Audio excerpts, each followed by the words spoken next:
প্রাতঃ ভ্রমণের মধ্য দিয়ে কোচবিহার জেলার বিভিন্ন এলাকায় জনসংযোগ কর্মসূচি শুরু করেছেন তৃণমূল কংগ্রেসের কোচবিহার জেলা সভাপতি অভিজিৎ দেব ভৌমিক।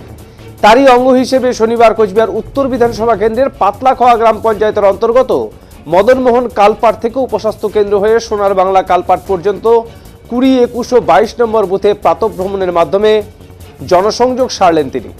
এলাকার মানুষদের অভাব অভিযোগ শুনে দ্রুততার সাথে তা মিটিয়ে দেওয়ার আশ্বাস দিলেন তৃণমূল কংগ্রেসের কোচবিহার জেলা সভাপতি অভিজিৎ দেব ভৌমিক। স্থানীয় জেলা পরিষদ সদস্য শিখা দাস সহ তৃণমূল নেতাকর্মীদের সাথে নিয়ে এই জনসংযোগ কর্মসূচিতে সামিল হন তৃণমূলের কোচবিহার জেলা সভাপতি। তিনি জানান, ইতিমধ্যেই এই এলাকায় জেলা পরিষদের অর্থানুকূল্যে নতুন পাকা রাস্তা নির্মাণের কাজ শুরু হয়েছে। এই এলাকার একটি কালভার্ট উঁচু করার পরিকল্পনা নেওয়া হয়েছে জেলা পরিষদের পক্ষ থেকে। তিনি জানান, এদিন প্রাতঃ ভ্রমণে এসে তিনি অভিযোগ পেয়েছেন স্থানীয় ট্রলি চালক যারা আলু পরিবহনের সাথে যুক্ত অবৈধভাবে পাতলাখোয়া হাই রোডে তাদের ট্রলি আটকে তোলাবাজি করা হচ্ছে। এ ব্যাপারে ট্রলি চালকদের তিনি জানিয়েছেন দ্রুততার সাথে সংশ্লিষ্ট বিষয় নিয়ে কোচবিহার জেলা পুলিশ সুপারকে একটি লিখিত অভিযোগ জানাতে। এরপর এই বিষয়টি নিয়ে জেলা পুলিশ সুপারের সাথে কথা বলবেন তিনি।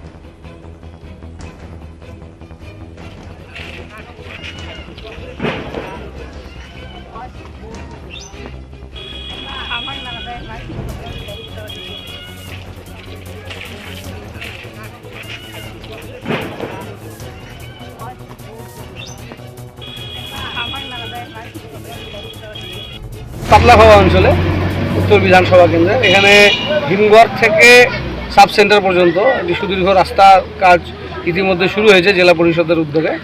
এখানে আমাদের জেলা পরিষদ মেম্বার আছেন শিখা দাস, তাদের উদ্যোগেই এটা হচ্ছে। এখানে সোনার বাংলার একটা কালভার্ট আছে, যে কালভার্টটার জন্য এলাকা জলমগ্ন হয়ে থাকে, এটাকে উঁচু করতে হবে এবং নতুন কালভার্ট তৈরি করতে হবে। জেলা পরিষদের নতুন অ্যাকশন প্ল্যানে সেটা এসছে। আমরা বিশ্বাস রাখছি খুব তাড়াতাড়ি এই কাজটা করা সম্ভব হবে, তার জন্য একটু সময় দিতে হবে। আর এখানে কিছু যারা কিনা ওই ট্রলি চালায়, সেগুলো গাড়িতে তারা কৃষকের আলু ক্যারি করে, এর সাথে বালুর কোনো সম্পর্ক নেই, আলু ক্যারি করে, তাদেরকে হাই রোডের উপরে কেউ বা কারা তোলাবাজি করছে, এটা একটা অভিযোগ আসলো। বিষয়টা নিয়ে আমি তাদেরকে একটা অভিযোগ মাস পিটিশন এসপি সাহেবকে দিতে বললাম।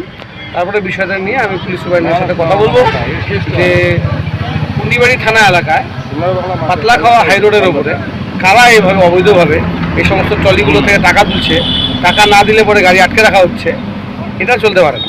কৃষক বন্ধু হিসেবে কাজ করছে, সেটা করতে দিতে হবে।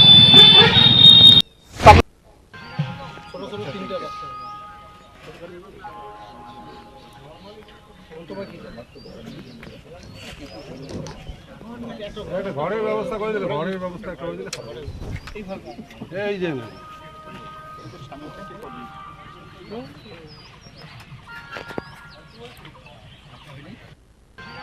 ছোট ছোট 3টা বাচ্চা